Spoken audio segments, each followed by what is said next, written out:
I'm Harrison Keeley. Here's what you need to know today. First, a 17-year-old boy has been charged in the attempted murder of a 19-year-old. Police responded to a shooting in Bridgeport, Alabama, January 10th. Authorities say Lataz Austin Smith was shot in the leg by Trey Montez Hutchins. Smith was taken to Erlanger Hospital. Hutchins was later caught in Stevenson. He's being charged as an adult and is being held in the Jackson County Jail. Police say a Tennessee man beat a child over missing cheesecake. The 3-year-old boy was sent to a Memphis hospital in critical condition. Police say he was whipped for eating the last piece. The boy had a severely broken leg, dislocated vertebrae, and numerous bruises, including on his lungs. Now 30-year-old Anthony Gulledge has been charged with aggravated child abuse and neglect. Avondale residents say they oppose the opening of a new nightclub right next to a nursing home.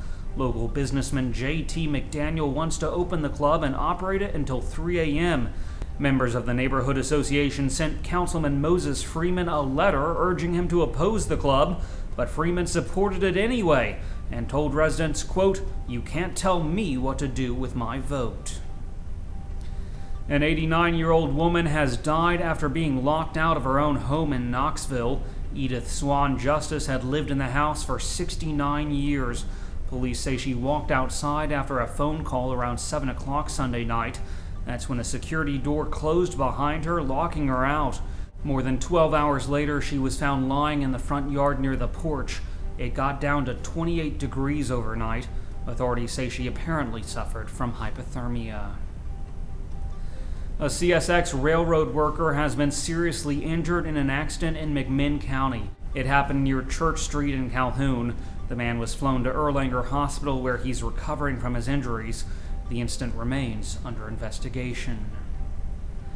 A waiter at a Red Lobster restaurant in Chattanooga saved a woman's life. Cindy Ruff says she was at the Red Lobster near Northgate Mall in Hickson last month.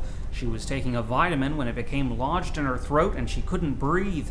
A waiter, Sawyer Garrett, immediately started performing the Heimlich maneuver on her.